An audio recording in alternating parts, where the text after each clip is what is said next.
Magandang araw sa inyong lahat. Here we go again for another adventure dito sa aming probinsya. At dahil nga farmer girl ang person, kaya as usual, pupunta tayo ngayon sa farm garden na inaalagaan ng aking beloved father. At ngayon, kasama ko na naman ang aking youngest sister. And as usual, nagva-vlog din ng batang ito. Medyo malayo-layo nga yung lalakarin, kaya nga nagvi-video muna ang person.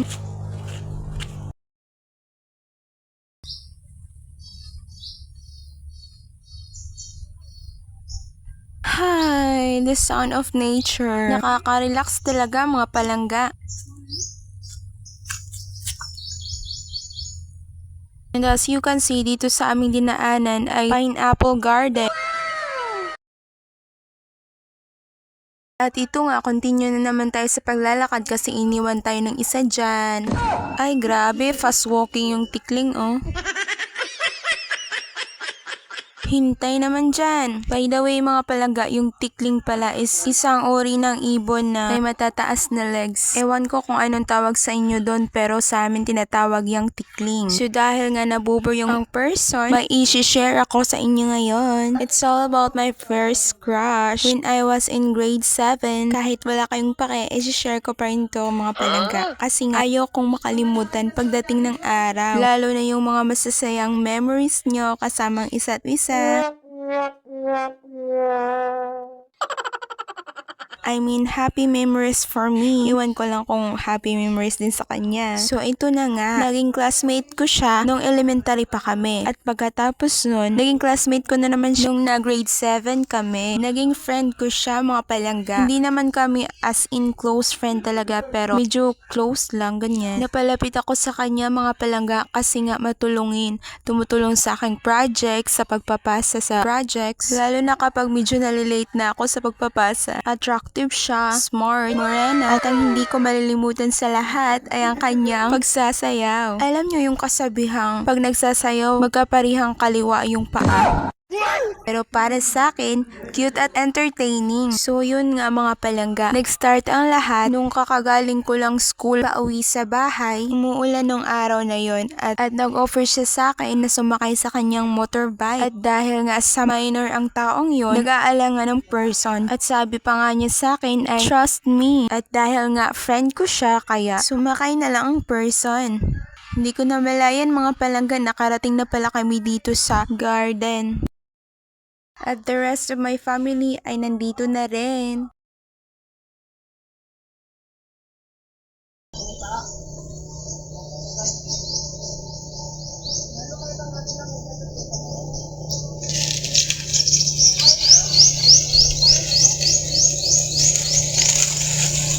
Ang lawak, grabe.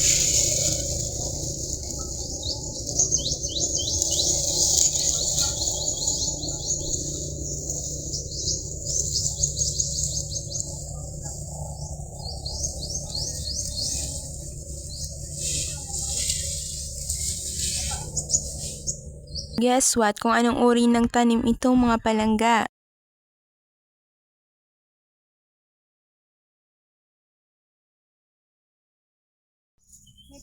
Hello mga palangga! Welcome to my YouTube channel. Naghahanda na silang mag-harvest ng mani. Simula na ang totoong laban.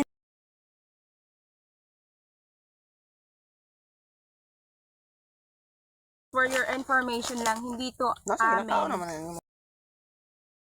Of course, kahit busy sa pagtatrabaho, dapat kumakain din. Continue to my story mga palangga about my crush. So yun nga, nung sumakay na ako, kinakabahan talaga ako kasi nga umuulan, baka madulas yung sasakyan at baka hindi din siya ganun kasanay kasi nga imagine grade 7 student na nagda-drive ng motor, diba? Idagdag mo pa yung space ng kalsada na parang pang tao lang, diba? So yun nga, sabi niya, wag daw akong kabahan kasi nga trust him nga daw, diba? Yun nga, inawala naman yung pag-worry ko pero yun nga, kinakabahan pa rin ako at na-realize ko sa sarili ko na OMG, kinikilig ba ako sa taong ito? OMG, crush ko na yata ang taong ito. Ito na nga pala yung nakuha naming money sa ngayon.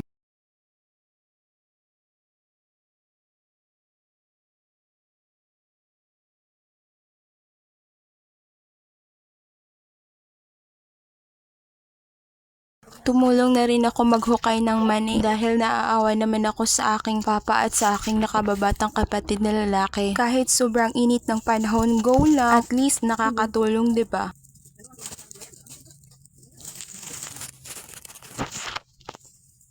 Back to my story. So ngayon, bali nakadalawang bisis niya akong hinatid papunta sa bahay. So yun nga, friend zone ang person. Pero hindi niya nalaman mga palangga kasi nga never nag-confess ang person. So nung nag-grade 8 kami, nagpapasalamat naman ako kasi unti-unti nang nawala yung feelings ko para sa kanya. So thankful talaga ako. It means hanggang crush lang talaga yung taong yun. So, after nung grade 8, nag-transfer siya to another school. Kaya hindi na kami nagkita pa simula noon. And lately, nag-pop up yung profile niya sa FB ko.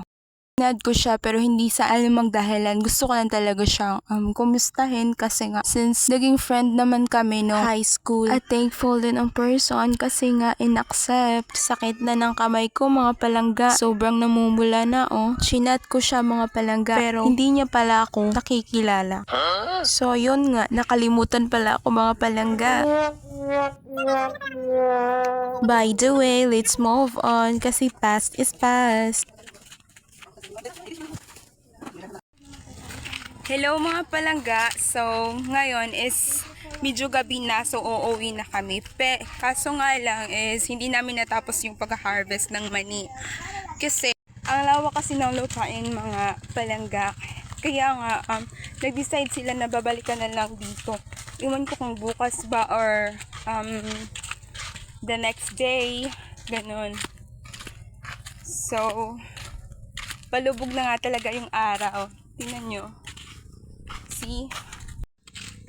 Dahil nga maikli lang yung panahon namin na ginugol sa pag-aani ng mani, kaya nga medyo kaunti lang yung nakuha namin. Alam niyo mga palangga is mahirap talaga ang pagpa-farming.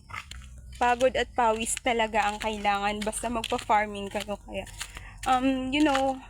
need talaga siya ng determination sa pagtatanim. Para maganda yung kalalabasan ng yung pagtatanim. Mahirap ang pagtatanim pero masaya naman at bonding din yung pamilya. Yung father namin is